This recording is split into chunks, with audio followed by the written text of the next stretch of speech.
Let's see if we can do this 2022 Set2. This is Set2. AP macro, obviously. Calculate each of the following for country A. This is just your GDP CPI unit for 2021. And we should know, have in our head, because of course they don't give you a formula sheet, it is nominal GDP divided by the CPI. Now, CPI is the same as the deflator. So these two, at least for how we use them in mathematically, are the same thing.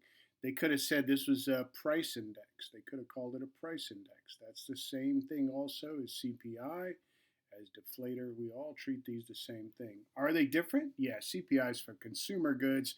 Deflator is the measure of inflation for all goods. Both of these are price indexes, but just know that the College Board likes to be a little tricky here.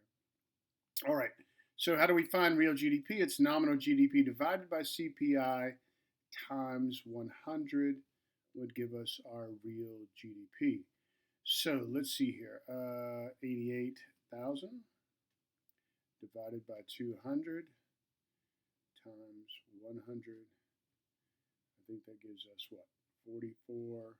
44,000, is it, I think? That's our real GDP.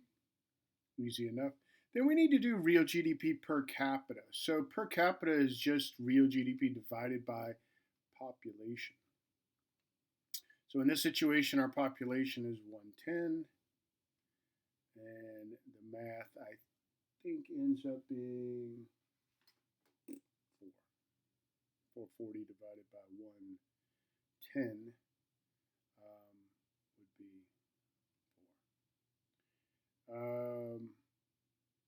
All right. I think that's right. Now, this is a little more complicated here. Based solely on the data provided as a standard of living for the average person, sorry, I lost track of what was going on there. Standard of living for the average person, A, increase, decrease, or stay the same from 2020 to 21. Now, I think the only way to understand that, you can't really, I don't think you can look at these. Maybe some of you math guys can. You can look at this and just sort of make sense of it. Let's say that if we did 2020 the same way we did 2021 here, we would recognize that our nominal GDP was 40,000. Deflator, or the CPI, was 100, right? And that's going to give us, what, 400? Right? Or if we did that by,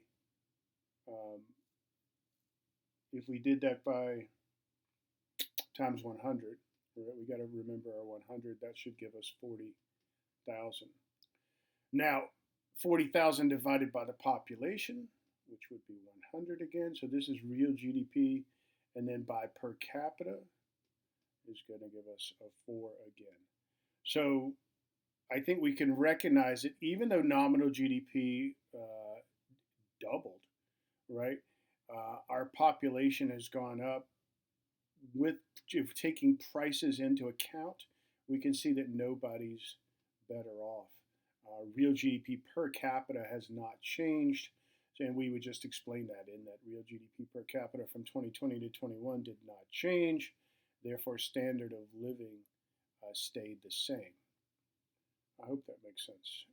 How would an increase in government spending on education affect economic growth in country A? Now, economic growth is the same thing as what we think about when we're talking about there's 6 things that give us economic growth, and we have to know all 6 of these. The first one is technology, or they could use the word productivity. We tend to think of both of these the same. More technology means workers are more productive. That's going to give us more economic growth. Trade. The whole reason why we did comparative and absolute advantage was to talk about trade and to get that economic growth. Everybody's better off. More resources. We found 1 billion barrels of oil under North Dakota. More resources can give us economic growth. Your labor force participation rate. More people choosing to come in and work is going to give us more growth. This is the one we're looking though for right there, human capital.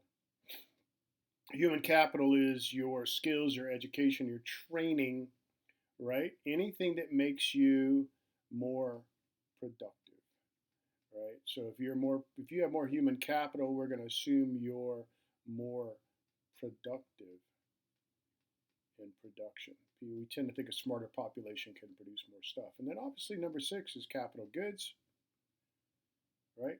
This is machine, tools, factories, equipment. Don't confuse human capital with capital goods, right? They're two different things. All right. How would an increase in government spending on education affect more human capital? People are more productive. More productivity means more long-run economic growth. Assume that country A produces consumer and capital. Draw a correctly labeled production PPC and show the effect. So consumer goods, doesn't matter where we put these, either side.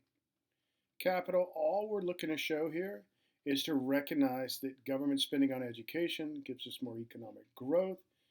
This can be represented by a PPC shifting out. They could have also asked us what happens to your long-run aggregate supply curve, and you should know that the PPC and the long-run aggregate supply are the same curves. Outward shift of your PPC is a rightward shift of your long-run aggregate supply curve. So this is what we're looking for, but they could have just as easily asked for that. All right, I think we're good.